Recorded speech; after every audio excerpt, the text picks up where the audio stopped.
네, 목사님께서 소개해 주신 대로 오늘은 오케스트라 교회라고 하는 조금은 특이한 제목으로 함께 은혜를 나누도록 하겠습니다. 여러분은 오케스트라를 좋아하십니까? 오케스트라의 연주를 좋아하십니까? 저는 개인적으로 이 성악가의 독창이나 어떤 바이올린 연주 등 이런 연주자의 독주보다는 이렇게 함께 어우러져서 대규모로 연주를 하는 오케스트라의 연주를 더욱 좋아합니다. 그리고 특별히 이 오케스트라가 서정적이거나 조금 이렇게 잔잔한 음악을 하는 것보다는 조금 웅장하고 파워풀한 그런 연주를 하는 그런 연주들을 좋아합니다. 이 예전에는 오케스트라 연주를 듣기 위해서는 공연장이나 연주회에 가야만 그런 연주를 들을 수가 있었습니다. 하지만 요즘에는요, 이 핸드폰으로도 충분히 오케스트라 연주를 들을 수 있습니다. 핸드폰으로 베토벤의 오케스트라 이렇게 검색만 하면은 저 런던에 있는 필하모닉의 오케스트라 연주도 아무 어려움 없이 우리가 들을 수 있습니다. 이처럼 오늘 우리가 사는 세상은 참 살기 좋은 편한 세상이 되었습니다. 핸드폰 하나만 있으면 말 그대로 모든 것을 할 수 있는 세상이 되었습니다. 불과 20년 전에는 상상도 할 수 없었던 일들을 요즘에는 이 스마트폰으로 다 할 수 있는 그런 편리한 세상 속에서 우리가 살고 있습니다. 전화와 텍스트 문자는 기본이고요. 사진도 찍고 이렇게 동영상도 촬영을 합니다. 그리고 핸드폰에서 직접 사진과 동영상을 편집도 할 수 있고요. 그리고 이 핸드폰을 통해서 화상으로 회의도 진행할 수 있습니다. 특별히 우리 교회 같은 경우는 이 화상으로 예배도 드립니다. 수요일마다 또 토요일마다 이 영상 핸드폰을 통해서 예배도 드립니다. 이 핸드폰으로 은행 업무도 할 수 있고요. 비행기 티켓도 예매할 수 있고요. 그리고 운전하실 때 핸드폰을 뭐로 사용해요? 운전하실 때는 내비게이션으로 또 사용합니다. 핸드폰으로 결제도 가능하고요. 저 같은 경우는 지구 반대편에 있는 저희 가족과 이 스마트폰을 이용해서 일주일에 한 번씩 정기적으로 영상통화를 하기도 합니다. 이처럼 우리는 분명히 이 최첨단 기술을 통해서 서로 더 연결되고 서로 더 편하게 연결될 수 있음에도 불구하고 꼭 그것이 깊은 교제를 의미하는 것은 아닙니다. 이 핸드폰을 통해서 우리가 훨씬 더 가깝게 다른 사람과 다가갈 수 있음에도 불구하고 이 핸드폰이 있음으로 인해서 오히려 깊은 공동체성은 조금 더 멀어져 가는 느낌을 받게 됩니다. 이 핸드폰만 있으면 매일 사랑하는 사람과 연락하고 매일 볼 것 같았는데 막상 그렇게 됐어도 잘 안 하더라는 거죠. 단편적인 예를 찾아볼 수 있는 곳이 바로 카페입니다. 예전에 이 카페, 커피숍은요, 다방이라고 불렀죠. 그래서 지금이랑은 조금 다른 분위기였습니다. 이 다방은 어떤 곳이었냐? 단순히 차를 마시는 공간이 아니라 이 다방에서는 쌍화차에 계란 노른자를 턱 튀어놓고 사랑하는 사람과 마주 앉아서 대화를 주거니 받고 하던 그런 장소가 바로 다방이었죠. 그리고 학창시절에 여러분들 그런 기억이 있으실지 모르겠습니다만 다방은 대표적인 미팅 장소였어요. 그래갖고 모르던 남녀가 만나서 사랑을 시작하고 사랑을 나누던 곳이 바로 다방이었다. 오늘날로 카페다. 오늘날 말로는 카페다라고 할 수 있습니다. 그런데 이 핸드폰이 생기고 노트북이 생기고 최첨단 기술이 발전하면서 이 다방, 커피숍 문화도 많이 달라지기 시작했어요. 분명히 한 테이블을 두고 앉아 있는데 서로 대화를 하지 않아요. 한 테이블에 앉아 있으면서 다 그냥 핸드폰으로 자기 할 일을 합니다. 한 테이블에 앉아서 커피를 마시면서 대화는 한마디도 오가지 않는 그런 문화가 많이 형성돼 가고 있습니다. 남녀도 마찬가지예요. 카페에 앉아서 커피를 시켜놓고 대화를 하고 마주봐야 할 터인데 커플들이 앉아갖고 뭐 해요? 서로 핸드폰해요. 이 핸드폰으로 우리는 더 가까워질 수 있지만 점점 더 멀어져 가는 것 같습니다. 학생들은 카페에 앉아서 대화하기보다는 한 테이블에 앉아서 공부를 하고 노트북을 켜놓고 자신이 해야 할 일들을 하는 사람들도 많이 있습니다. 그런데 어디 카페뿐이겠습니까? 우리가 한 집에 사는 가족도 마찬가지입니다. 이 핸드폰이 생겨서 가족 안에서 더욱더 대화가 단절돼 가고 있다는 그런 기사를 본 적이 있습니다. 한 소파에 앉아서 텔레비전을 보면서 서로 대화를 해야 될 텐데 대화하기보다는 각자의 방에 들어가서 아니면 소파에 앉아서 서로 핸드폰만 들여다보는 그런 세상 속에서 우리가 살아가고 있습니다. 안타까운 것은 이런 사회적인 단절 또 개인적이고 이기적인 모습이 오늘날 우리 교회 안에도 많이 침투했다라는 사실입니다. 교회가 점점 기업화되고 대형화되면서 한 교회 안에 있음에도 불구하고 지금 내 옆자리에 앉아서 함께 예배를 드림에도 불구하고 서로 신경 쓰지 않고 인사하지 않는 그런 문화들이 점점 교회 안에서 퍼져가고 있다는 거죠. 나는 내 개인적인 프라이버시를 공유하고 싶지 않아 라고 하면서 예배가 끝나자마자 쏜살과 같이 집에 돌아가는 사람들도 많이 있다고 합니다. 어쩌면 아까 카페에서 봤던 그런 모습들 또 가정에서 봤던 그런 모습들이 오늘날 교회 안에도 너무나 팽배해져 있다라고 하는 사실이 우리의 마음을 안타깝게 합니다. 그러나 정말 다행인 것은 우리 등대교회는 조금 다른 것 같아요. 다른 대형교회에서는 한번 식사교제 하려면요. 온 여전도회가 다 힘을 합해가지고 힘을 다해야만 식사교제를 할 수 있어요. 그리고 식사교제 한번 하면서도 그렇게 힘들다, 어렵다, 불평하면서 그 음식을 준비한다고 합니다. 하지만 우리 교회는요. 식사교제 하려면은 얼마나 간편합니까? 물론 보이지 않는 고생이 있는 건 저도 압니다만 다른 큰 교회에 비해서는 상대적으로는 쉽다라는 말씀을 드리는 거죠. 그리고 그 식사교제를 하면서 얼마나 많은 대화들이 오고 갑니까? 우리 교회가 참 다행이고 감사한 것은 우리 교회가 그렇게 여전히 가족과 같은 대화와 교제가 있다는 것은 정말 감사한 일이 아닐 수 없습니다. 예수님께서도요, 물론 수천 명, 수백 명 앞에서 설교를 하신 적이 있습니다만 예수님께서도 12명 두고 목회하셨어요. 그렇다고 한다면 우리 등대교회가 하나님께서 이만한 교회로 아름다운 가족 같은 교회로 세우신 것은 그 뜻이 있는 줄 믿습니다. 오히려 자금이 강함인 줄 믿습니다. 우리가 큰 것을 부러워할 필요가 없고요. 우리가 가족과 같이 예수님의 12제자와 같은 교회라는 자긍심을 가지고 더욱더 사랑하고 힘쓸 수 있는 오히려 가족 같음을 자랑할 수 있는 그런 교회가 되기를 간절히 소망합니다. 바울도 이렇게 고백한 적이 있습니다. 우리 같이 한번 읽어볼까요? 시작. 내 은혜가 내게 족하다. 이는 내 능력이 약한 데서 온전하여짐이라 하신지라. 그러므로 도리어 크게 기뻐함으로 나의 여러 약한 것들에 대하여 자랑하리니 이는 그리스도의 능력이 내게 머물게 하려 함이라. 그러므로 내가 약한 그때에 강함이라. 아멘. 바울은 무엇을 자랑한다고 했습니까? 여러 약한 것들에 대하여, 작은 것에 대하여, 부족한 것에 대하여 오히려 자랑한다고 했습니다. 우리는 자긍심을 가질 필요가 있어요.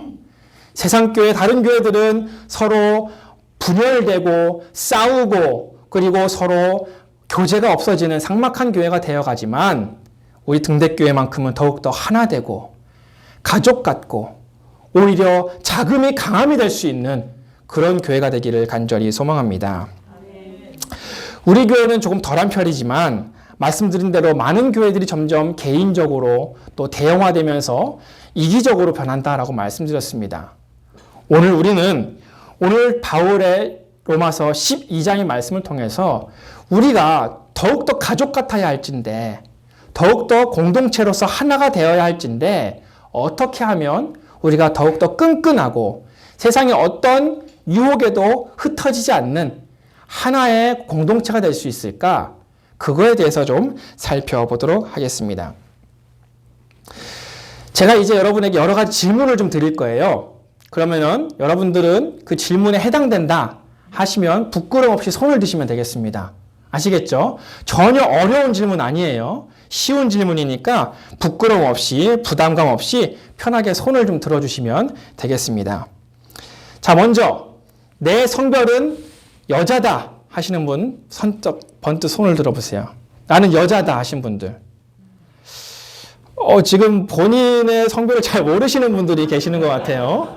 다시 한번 나는 여자다 하시는 분들 손을 들어주세요. 네, 내려주시고. 그러면 반대는 뭐겠죠? 나는 남자다 하시는 분들 손 들어보세요. 네, 나는 남자다 하시는 분들 자, 내려주시고. 나는 글렌사이드에 산다, 이 근처에 산다 하시는 분들 손 들어보세요. 몇 분 계시고요. 나는 글렌사이드가 아닌 타 지역에 산다 하시는 분들 손 들어보세요. 네, 다른 지역에 사시는 분들 그렇습니다. 나는 밖에 나가서 운동을 하건 사람을 만나건 좀 밖에 나가서 활동하는 것을 좋아한다 하시는 분들. 그렇구나. 나는 나가는 것보다는 그냥 집안에서 뒹굴뒹굴 하면서 소파에 앉아가지고 TV 보고 이런 거를 좀 좋아하신다 하시는 분들. 네. 몇몇 분들 계십니다. 나는 지금 어떤 서비스업에 종사한다. 장사를 하고 뭐 식당을 운영하던 서비스업에 종사한다 하시는 분들. 네, 내려주시고. 자, 나는 가정주부다 하시는 분들. 네, 좋습니다.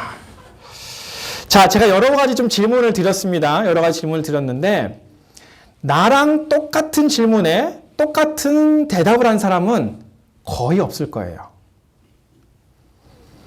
이것은 무슨 말이냐면은, 우리가 지금 한 자리에 앉아 있지만, 나와 똑같은 배경에, 똑같은 모습에, 똑같은 정치적인 성향에, 똑같은 습관에, 똑같은 취미를 가지고 있는 사람은 단 한 사람도 없다라는 얘기예요. 나와 모든 것을 닮아 있는 사람은 이 세상에서 찾아보기가 힘듭니다. 말 그대로 이 교회 안에는 천차만별의 각양각색의 사람들이 모여있는 공간이 바로 교회입니다. 이처럼 우린 모든 면에서 다 다릅니다. 그런데 우리가 이 교회로 모여있는 것은요, 유일한 한 가지 공통점 때문에 여기 앉아있는 거예요. 내 모습도 달라, 성별도 달라, 사는 지역도 달라, 습관도 달라, 취미도 다르지만 여기 앉아있는 유일한 이유 한 가지, 그것은 바로 예수 그리스도인 줄 믿습니다. 예수님 때문에 우리가 구원받았습니다. 예수님 때문에 우리가 하나님을 아버지라 부릅니다. 나도 하나님을 아버지라고 부르고 너도 하나님을 아버지라고 부르니까 우리는 뭐예요? 한 아버지를 둔 형제 자매예요. 가족이 됩니다. 그러니까 우리가 이 자리에 앉아서 한 가족이요, 한 공동체가 될 수 있는 유일한 한 가지 공통점, 한 가지 그 단결력, 한 가지 이유는 오직 예수님밖에 없습니다. 예수님이 아니고서는 우리는 다 다른 사람이에요. 각양각색의 사람이에요. 공통점이 하나도 없는 다 다른 사람들이지만 여기에서 우리가 하나의 공동체가 될 수 있는 것, 하나의 지체가 될 수 있는 것은 오직 우리의 주인 되시고 우리의 머리 되시는 예수님이신 줄 믿으시기를 간절히 소망합니다. 그래서 오늘 본문 말씀 5절에서 바울은 이렇게 이야기합니다. 같이 한번 읽어볼까요? 시작. 이와 같이 우리 많은 사람이 그리스도 안에서 한 몸이 되어 서로 지체가 되었느니라. 아멘. 누구 안에서 한 몸이 되었대요? 그리스도 안에서. 이 많은 사람이 정말 각양각색의 천방지축의 정말 다양한 사람들이, 많은 사람들이 그리스도 안에서 한 지체가 되었다라고 이야기하고 있습니다. 그렇습니다. 우리를 하나로 묶을 수 있는 유일한 공통점, 유일한 힘은 오직 예수 그리스도입니다. 오직 복음만이 우리 교회를 하나로 단결시킬 수 있음을 믿으시기를 바랍니다. 비록 우리가 천방지축, 천차만별, 각양각색이라 할지라도 우리 안에 예수님을 주인으로 모신다면 우리 모두는 형제 자매요, 한 지체요, 하나의 공동체가 되는 줄 믿으시기를 간절히 소망합니다. 이것은 그 어떤 것으로도 끊을 수 없는 강력한 힘입니다. 우리 로마서 8장 말씀 같이 한번 읽어보겠습니다. 시작. 내가 확신하노니 사망이나 생명이나 천사들이나 권세자들이나 현재일이나 장래일이나 능력이나 높음이나 깊음이나 다른 어떤 피조물이라도 우리를 우리 주 그리스도 예수 안에 있는 하나님의 사랑에서 끊을 수 없느니라. 아멘. 그래요. 우리가 예수님으로 묶여 있다면 세상의 그 어떤 것도 우리를 끊을 수 없는 줄 믿으시길 바랍니다. 예수님이 우리를 하나로 묶어줄 수 있는 가장 강력한 힘이요 능력임을 믿으시기를 바랍니다. 자, 그러면 실제적으로 예수님으로 우리가 하나로 묶였는데 한 공동체가 됐는데 우리가 실제적으로 우리의 삶 가운데서 더욱더 하나가 되고 공동체가 되기 위해서 어떻게 해야 될까?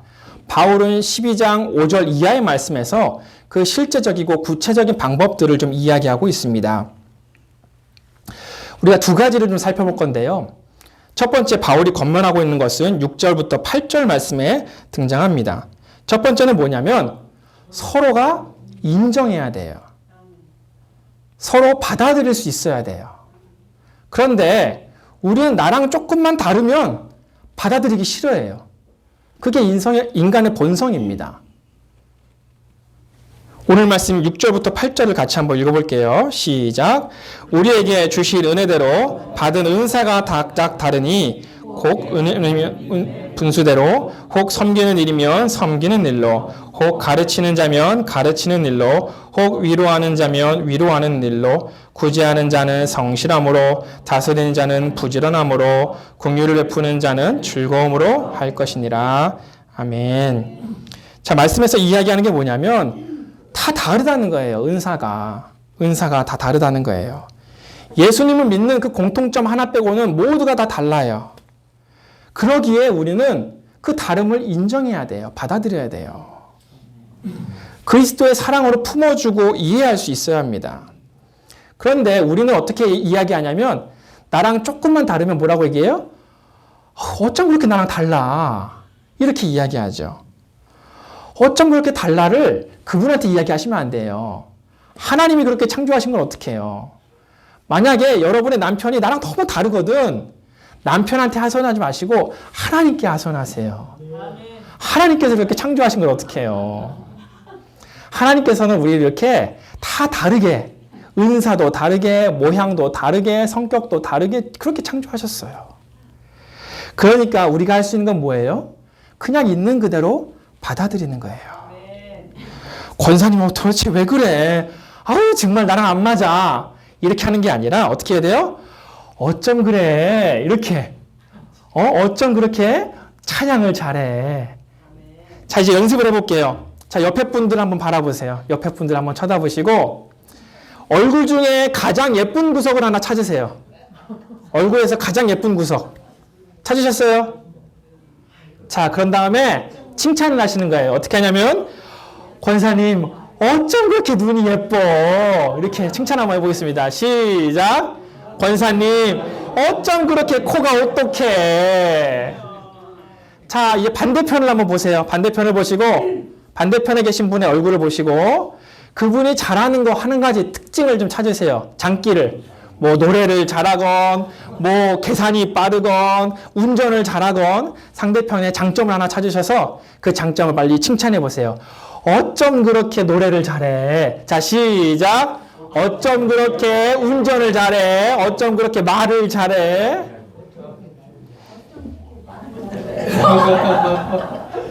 자, 여러분 찾으니까 있죠? 네, 눈을 씻고 찾으면요 장점 하나씩은 다 있습니다. 우리가 이제 다른 걸 가지고 불평하는 게 아니라요 그 사람의 은사, 그 사람의 달란트, 그 사람이 뭘 잘하는지에 집중해서 거기에 칭찬하고 격려하고 위로할 수 있기를 바랍니다. 우리가 그렇게 칭찬하고 자꾸 격려하다 보면요 그 가운데에 신뢰가 생겨요. 그 가운데 더욱더 우리는 돈독한 하나님의 공동체가 될 수 있습니다. 예수님이라고 하는 그 공통점 위에 우리는 더욱더 든든하게 서갈 수 있는 교회가 될 줄 믿습니다. 자, 두 번째로, 첫 번째 뭐였습니까? 서로 인정해라. 있는 그대로를 받아줘라 였고요. 두 번째는 오늘 말씀 9절에 있습니다. 두 번째는 가면을 벗어라 라고 하는 거예요. 가면을 벗어라. 오늘 말씀 9절입니다. 같이 한번 읽어보겠습니다. 시작. 사랑에는 거짓이 없나니 악을 미워하고 선에 속하라. 아멘. 우리가 서로 인정해주고 이해하고 있는 모습 그대로 받아들이면 서로에 대한 신뢰가 쌓인다 말씀드렸어요. 그리고 신뢰가 쌓이면 이제 그 가운데서 조금씩 자신의 가면을 벗을 수 있게 됩니다. 가면을 벗는다는 말은 무엇이냐면 나의 아픈 것, 나의 상처, 나의 연약함을 교회 공동체 안에서 고백할 수 있게 된다는 거예요. 이 고백은요, 반드시 신뢰가 필요해요. 내가 이야기를 했는데 그 다음날 온 동네 사람이 다 안다. 그 사람은 다시는 자기의 연약함을 고백하지 않을 거예요. 아, 저 사람은 저래서 연약함이 있구나. 있는 그대로 받아들이고 또 입술은 무겁게 그런 모습을 통해서 우리가 신뢰가 쌓이면 점점 가면을 벗고 나의 연약함을 내놓고 나의 약함을 고백하고 서로 기도하고 중보하면 더욱더 끈끈한 공동체가 되지 않겠습니까? 제가 수년 전에 초등부서를 담당하던 전도사 시절의 이야기를 좀 해드리겠습니다. 그 초등부서니까 근처에 있는 초등학교에 가서 학교 앞에서 전도를 한 적이 있습니다. 아이들에게 조금이나 친숙하게 다가가기 위해서 사탕도 쥐어주고 또 전도지도 나눠주고 또 미술에 달란트가 있는 선생님들은 아이들 얼굴에 페이스 페인팅도 해주고 그리고 풍선도 이렇게 예쁘게 만들어가지고 아이들한테 막 나눠주면서 예수님의 복음도 전하고 우리 교회에 행사 있으니까 와라 이렇게 나가서 전도 활동을 한 적이 있습니다. 근데 저를 빼놓고 모든 선생님들이 다 여자였어요. 그런데 교사회의를 하면서 우리한테 지금 이 강아지 인형 탈이 있는데 이걸 누가 써야 할까요? 라고 했더니 일제 여자 선생님이 다 저를 쳐다보는 거예요. 그러니까 어떻게 해요? 저 혼자 남자니까 그 인형 탈을 제가 뒤집어 쓰고 강아지 옷을 제가 입고 그 전도 활동을 하는 내내 아이들하고 이렇게 놀아주고 인사해주고 또 전도지도 나눠주고 그렇게 하면서 전도 활동을 했단 말이죠. 그런데 아이들이 얼마나 개구져요. 이 강아지 털옷 입은 아저씨가 옆에서 왔다 갔다 하니까 뒤에 와가지고 꼬리를 막 잡아가지고 막 끌고 댕기질 않나, 엉덩이를 막 때리질 않나, 저를 그렇게 막 괴롭히는 거예요. 근데 전도하러 와가지고 화를 내면 되겠어요? 안 되겠어요? 안 되죠. 애들이 그냥 이제 고리를 잡고 막 괴롭혀도 그냥 웃으면서 하하하하 왜 그러냐 그냥 이렇게 할 수밖에 없죠.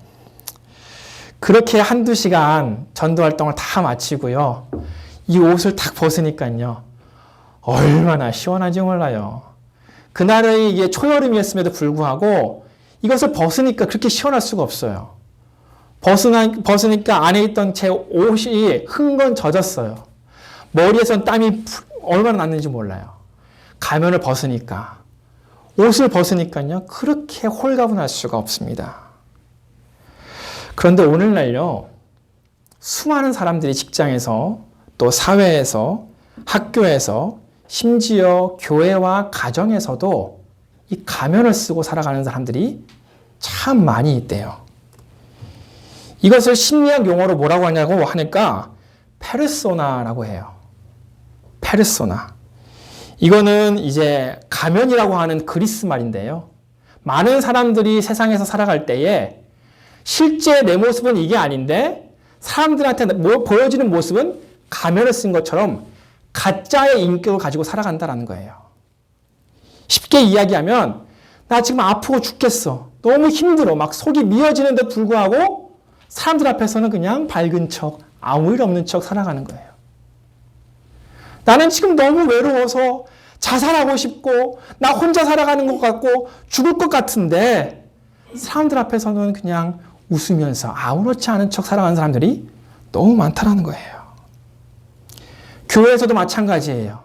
나 지금 아무것도 모르고 신앙이 너무 연약한데 사람들 앞에서는 신앙 있는 척, 거룩한 척 그렇게 살아가는 것이 바로 오늘날 우리의 모습이라는 거예요. 어디 신앙일 뿐이겠습니까? 솔직히 가면을 쓰고 살아가는 사람 중에 대표적인 사람이 누구냐면 바로 목사님들이에요. 목사님들은 얼마나 많은 죄를 짓는지 몰라요. 가정에 얼마나 많은 아픔이 있는지 몰라요. 우리 목사님도 여기 계시지만 목사님도 남모르게 흘리는 눈물이 엄청 많을 거예요. 그런데 목사라고 하는 그 직분 때문에, 권사라고 하는 그 직분 때문에 사람들 앞에서 울지도 못하고 힘들다 얘기도 못하고 늘 거룩한 척, 늘 죄 안 짓는 척 그렇게 살아가는 것이 바로 오늘날 우리의 모습이고 저의 모습이고 여러분의 모습 아니겠습니까? 그런데요, 교회에서만큼은 우리가 그 가면을 벗어야 되지 않겠어요? 우리가 왜 그 가면을 벗을 수 있느냐?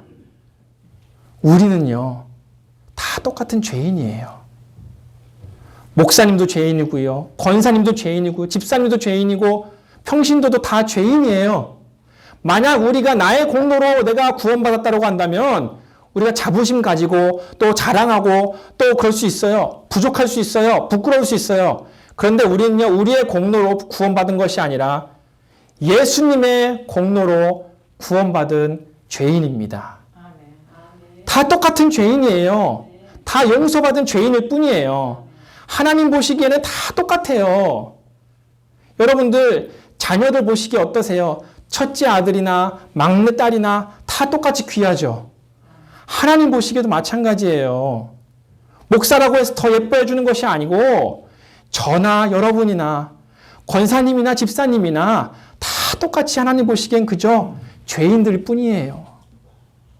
그러니까 여러분 자만할 필요도 없고요, 부끄러워할 필요도 없습니다. 예수님의 은혜로 우리가 구원받았기 때문에 우리는 가면을 벗을 수 있어요. 좀 신앙이 부족하면 어때요?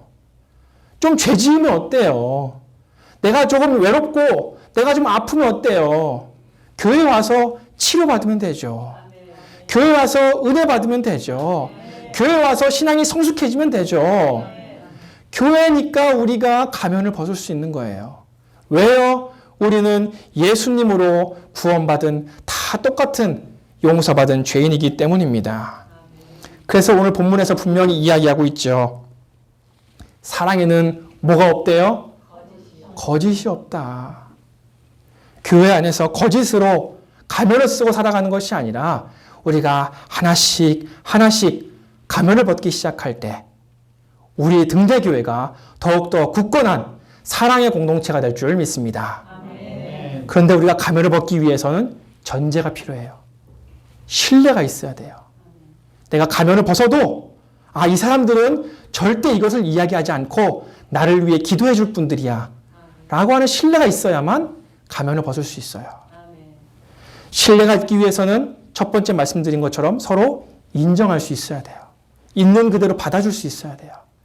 이 사람이 이 얘기했다고 흉보는 게 아니라 그럴 수 있구나 인정하고 받아줄 때에 그 가운데 신뢰가 쌓이고, 신뢰가 쌓이면 비로소 가면을 벗고 사랑에 거짓이 없을 수 있다라고 오늘 바울 사도는 우리에게 권면하고 있습니다.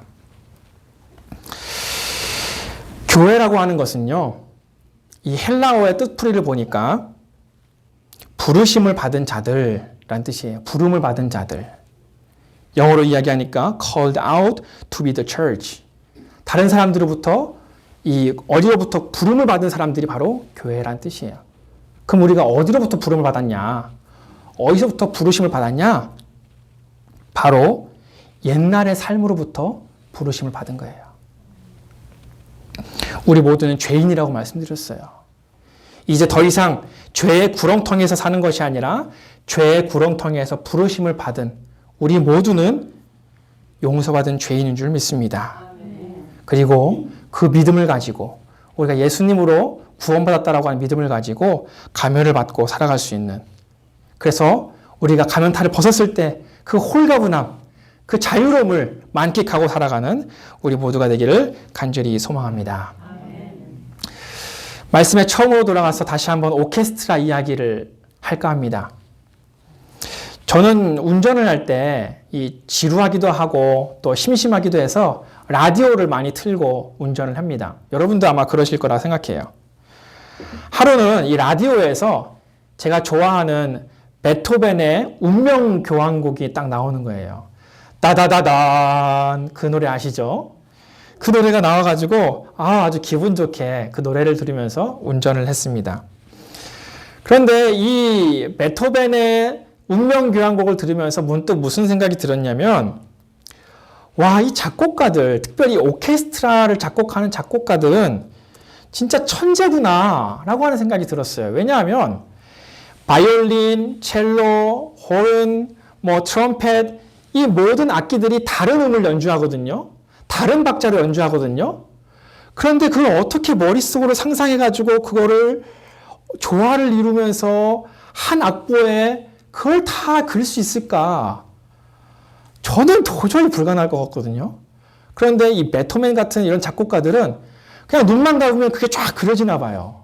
그래서 그거를 악보에 쫙쫙쫙쫙 그리면은 우리가 오늘날 듣고 있는 그런 오케스트라의 아름다운 하모니가 이루어지는 거죠.